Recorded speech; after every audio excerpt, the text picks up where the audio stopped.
오늘은 6일차. 지금 시간은 네팔 시간으로 2시 한 40분 정도 됐습니다. 저 앞에 보이는 거는 지금 요 왼쪽은 사우스고 강가푸르나 힘출리 이렇게 연결되어 있는 그거고, 뒤쪽에 지금 가려 있는데 강가푸르나라고 이렇게 살짝 보이는데 뭐안 보이는 건 어떡해. 여기서 보면 뭐 안나푸르나 사우스, 그다음에 힘출리, 그다음에 고로 강가푸르나, 그다음에 안나푸르나 삼봉 뭐 이렇게까지 쭉 보인다고 하는데, 오늘은 구름이 꽉 차가지고 잘 안 보이고, 지금 저기 끝에 뭐 뾰족 튀어나와 있죠? 예, 저게 계속 보고 다니던 마차푸차리입니다. 예, 여튼간에 그러니까 지금 여기 보이는 게 지금 왼쪽으로 해서 사우스하고 힘슐리는 아예 안 보이고, 강가푸르나랑 안나푸르나 삼 꼭대기 살짝 보이고, 그런 상태예요. 이 날씨 꼬라지 보소. 아까 보고 다음이 타다빠니라는 동네예요. 여기가 빠니가 물이라는 뜻이고, 뒤에 빠니가 붙어 있는 동네는 이제 물이 있다는 거예요. 뭐 따또빠니 그러면 따또가 따뜻한 이라는 데고, 하여튼간 오늘 타다파니까지 가려면 지금 있는 제가 여기서 출발을 하면 한 2시간 정도 가면 됩니다. 근데 산에서 지금 만약에 출발한다 그러면 4시가 넘어가면 사실은 해가 이제 넘어가고, 그때부터는 춥기 시작하거든요. 물론 해는 이렇게 보이긴 해요. 헤드랜턴은 안 써도 되는데 춥습니다. 그래서 보통 트레킹을 하면 한 3시 정도 전에 끝내는 게 좋아요. 네팔 와서 트레킹을 하면. 그리고 무슨 트레킹이든 그 한국에서 어디 놀러 갔을 때처럼 막 4, 5시까지 하는 것보다는 해 떠 있을 때 들어가서 옷도 좀 정리 좀 하고 씻고, 그렇게 해서 또 해 1시간 정도 시간을 가지고 마지막에 일광욕 정도 할 수 있으면 그게 제일 좋거든요. 그래서 2시나 3시쯤에 마무리하는 게 좋아요.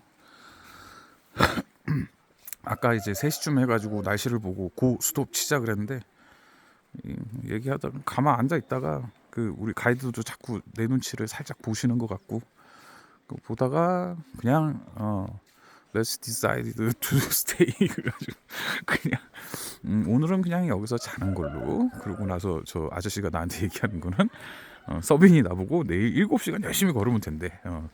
날 믿는데 넌 할 수 있대. 그래서 모르겠고요.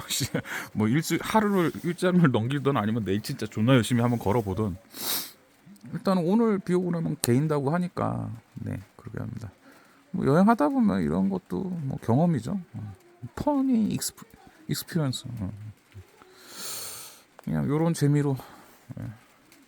안 그러면 또 이런 데서 언제 또 쉬어 보겠어요. 이런 날씨에. 아까는 막 우박이 쏟아지더라고. 정신없이 우다다다다다. 여기 다 위에 양철 지붕이거든요. 이거. 그래가지고 우박이 오니까 막 집 무너지는 소리가 나. 그래서 오늘은 이렇게 그냥 하루 쉽니다. 여기가 지금 숙소고, 그냥 아까 점심 먹으러 들어왔다가 점심 먹고 계속 비가 오는 거예요. 딱 하나를 보니까 비 올 것 같더라고. 그래서 오늘 수중전인가 그러고 있었는데, 이게 웬간 수중전이면 제 옷이나 이런 거는 뭐 그런 대로 괜찮은데, 오늘 또 젖어 놓으면 내일도 또 힘들거든요. 그럼 내일부터는 높이가 3,000이 넘어가는데 젖은 옷을 입고 돌아다닐 수는 없고, 뭐 최대한 뭐 기능성 옷들이라서, 뭐 저는 그런다 치고 저 가이드분은 사실 바깥에가 등산복을 그 한국 사람이 주긴 준 것 같은데, 방수가 워터프루프가 하나도 안 돼요. 아까 보니까 물이 뚝 닿으니까 그냥 슥 스며들어. 저거 입고는 걸어 다닐 수가 없거든요. 그래서 일단은 오늘은 그냥 여기서 스테이 하자라고 했고, 그렇게 결정을 했습니다. 그래서 이제 방 잡고 거기다 넣어놓고 옷 갈아입고 지금 껴입은 상태로 나왔어요. 오늘은 빨래고 뭐고 아무것도 없습니다. 그냥 냄새 빠지려고 너로만 놓고, 내일 날씨가 좀 좋아지면, 여긴 해가 나면 잘 말라요. 높다고 그래가지고 안 마르고 그러지 않으니까 내일 그렇게 할 거고. 여튼간에 그렇습니다. 비가 지금도 계속 옵니다. 출발 안 하는 게 맞고요. 이런 날은 뭐 일정 맞춰야 돼 막 그래가지고 급하게 어떻게 해보려고 그러면 나머지 여행 기간이 다 망가져요. 그러면 안 돼요. 요럴 때는 그냥 가는 거리를 줄여버리던가 아니면 그냥 여기서 만족하고 뭐 다른 코스를 찾아보는 것도 방법일 거고, 무리하게 하면 안 됩니다. 무리하게 했다가 체온 떨어지고 뭐 감기 걸린다거나 그러면 또 그 상태로 또 고산을 4천 이렇게 가버리면 그냥 고소 와요. 고소 증상이 막 와요. 막 소화 안 되고 머리 아프고. 그럼 그때부터는 뭐 큰일이 나는 게 아니라 여행이 재미가 없죠. 계속 아프니까. 그래서 뭐 네팔 혹시 오시게 되면 무리하게 주행하지 마시라. 일정을 여유 있게 잡아라.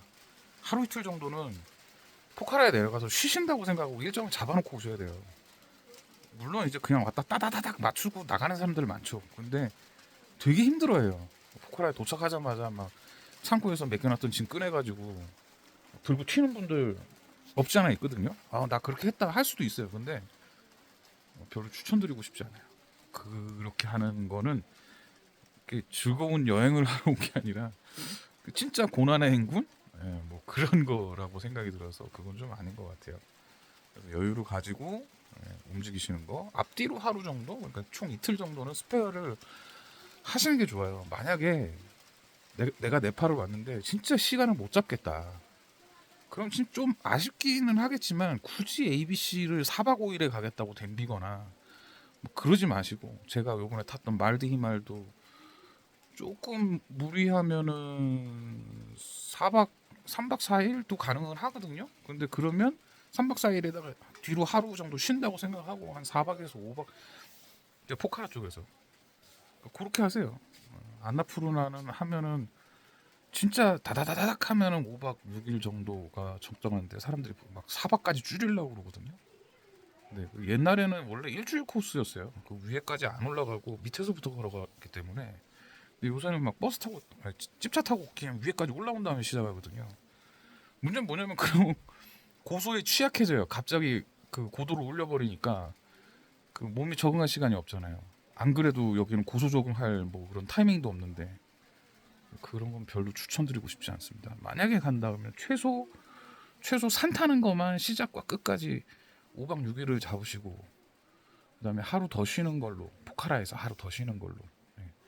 그래서 포카라에서 진짜 막 급하게 한다고 그래도 일주일은 잡으세요. 7일. 카트만두 인아웃 빼고.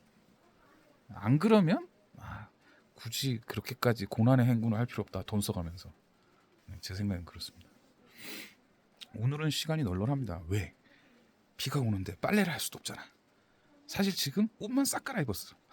닦지도 않았어. 원래는 다 물티슈로 이렇게 해가지고 닦는데 닦지도 않았어. 지금 그대로야. 그냥 있던 거 벗어서 대충 널어놓고 그냥 옷만 갈아입었어요.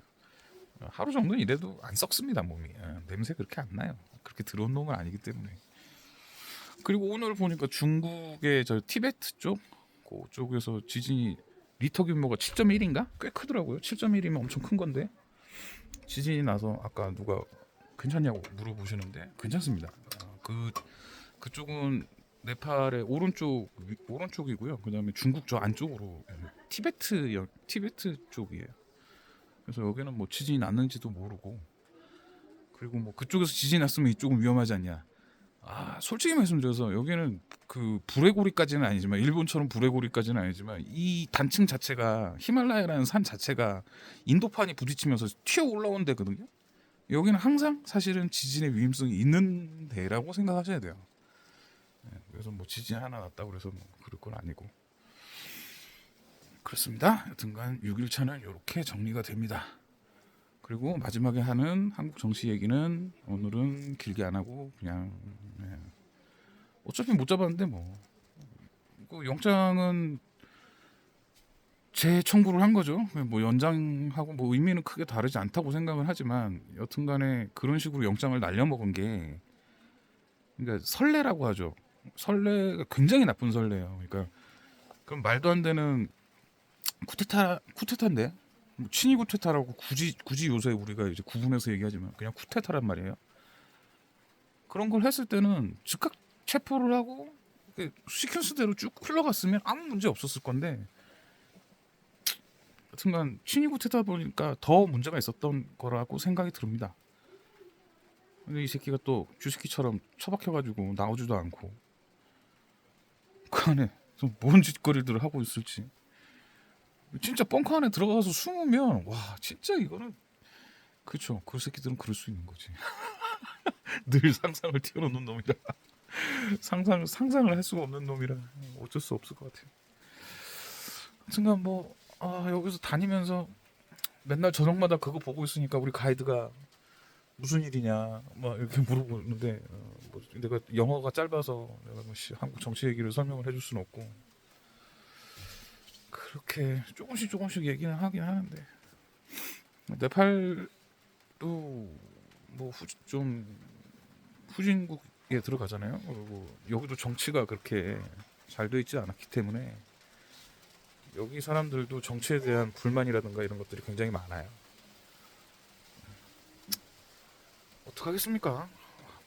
그 자녀들 교육을 열심히 시켜야 됩니다. 그래서 뭐 요새 맨날 보면 우리나라는 뭐 경제 공부를 안 시켜서 어쩌고 저쩌고 얘기를 하는데 경제 공부가 문제가 아니에요. 경제 공부는 살면서 배워가면 돼요. 왜 그거를 어렸을 때부터 돈의 노예를 만들어? 제일 필요한 거는 최근대사. 딴 거 없습니다. 우리나라 대한제국 그죠? 그때부터 시작을 해서 박정희 이승만부터 시작해서 최근에 전두환이 뭐 박근혜까지 평가하긴 뭐 하다 그러면 최소한 김대중 선생 대통령님 거까지 그 나머지 뒤에는 대충 뭐 임기만 쓰더라도 저 어렸을 때는 그 학교 그게 있었어요. 전두환의 그 치적 몇 개년 뭐 계획 뭐 그러니까 그 빨아주는 내용이 교과서에 있었단 말이에요. 그래가지고 막그 박정희 대통령이 어떻게 우리나라를 발전을 시켰고 막 그런 게 있었단 말이죠. 치적만 있죠, 치적. 순간 뭐 그런 교육 말고 거기에 이제 뭐라고 해야 되나 옳고 그름을 떠나서 있는 사실을 이렇게 해놓고 그걸 알려주고 그거에 대한 뭐라고 할까요? 좌우 상하를 판단하는 기준을 키워줘야죠. 쓸데없이 무슨 논술 과정 한다고 그래가지고 맨날 애들을 놀리려고 존나 키워놨는데 도대체 이 논리를 어디다 쓰는 거야? 그 논리를 사이버레카하고 뭐 그런 데다 요새들 많이 쓰잖아요. 네, 뭐 교육이 문제입니다. 자녀들 교육 열심히 시킵시다. 저도 뭐 거의 실패 수준이지만 네, 그게 실패를 하고 나니까 이제 알겠어요. 실패가 아니라 제가 잘못한 거예요. 생각에 잘못하고 나니까 아는 겁니다. 예. 다 성공한 사람은 잘 몰라요. 하니까 됐는데 뭐. 저처럼 망해본 사람들은 알거든요. 아씨 그때 그랬으면 안 되는구나. 반성하는 삶 그렇습니다. 10분이 넘었습니다. 오늘의 주저거림은 여기서 끝내겠습니다. 끝. 6일차 끝.